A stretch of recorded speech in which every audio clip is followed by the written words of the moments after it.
All right, so other movement of the week that we have this week is carries. And so what we're gonna work on is supporting weight through a distance. A lot of times we can use carries and holds as regressions from our lifts. So if someone is having trouble following form cues and exercising effectively in your lifts, you can regress them to carries, which are much more simple, but require the same stability and neurologic control. If that is struggling, you can regress to holds. So it's sort of this spectrum you can slide back and forth on depending on where your athletes are. So if we're gonna do carries, our traditional one that we do a lot is farmer's carries.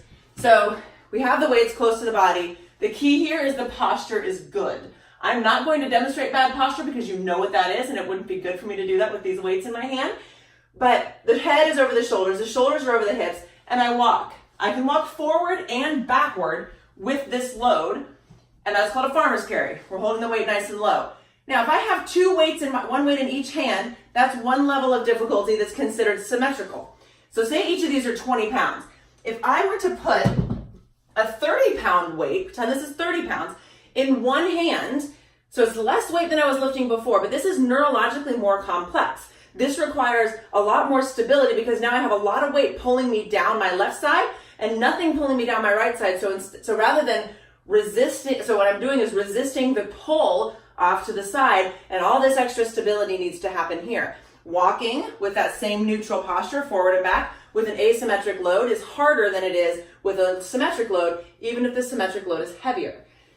So again, those are ways that's a way you can make the exercise more complex without just adding more weight, or harder for the athlete without just adding more weight. You make it neurologically more complex to control or tolerate that movement. Again, stability is all about resisting movement we don't want. If any exercise that we hold two implements in like one implement in each hand, it's a little bit more complex than if, for example, I was just lifting and holding this one weight with two hands. So one weight with two hands is the most stable. If I put one weight in each hand, so I split that weight into two pieces, one weight in each hand gets a little harder to stabilize without adding more load to the system. Now, if I hold my weight down low, so center of gravity, center of mass of our bodies is somewhere in the middle of the trunk here, maybe around where my belly is. So if I hold the weight down low and it's below my center of mass, it adds load to my system, but it's not really challenging my balance as much as when the weight is higher. And you guys know this from when you do a squat and you hold your weight low, it's a little bit easier to balance than if you're doing a goblet and you have it up higher.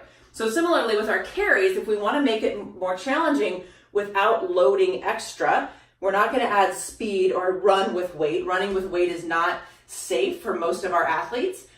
However, if we carry it up a little higher, so I've got my elbow out in front of my body, my shoulders are still back, my posture is still neutral, but my weight is now higher. I could do this with two or just with one. That adds to the stability challenge because now this weight is up high.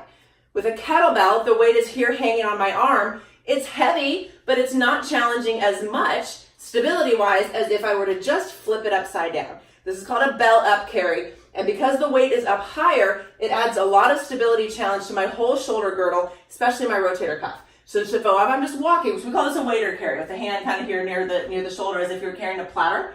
Walking forward and back with my weight here. Now I'm going to punch this over my head, and you can't see the weight anymore, but if I'm holding it overhead like this, we call this a Statue of Liberty carry. And this is one of the greatest stability exercises for the shoulder blade that we do. So if we hold the weight, and all you do is, I'm going to come down lower so you can see better. All you do is just punch the weight up overhead and walk. The weight is compressing the shoulder blade down. All the scapular stabilizers have to work really well together in order to hold it up over your head. You can do it bell up. You can do it with the bell, the weight down by the arm. Either way, obviously upside down is harder.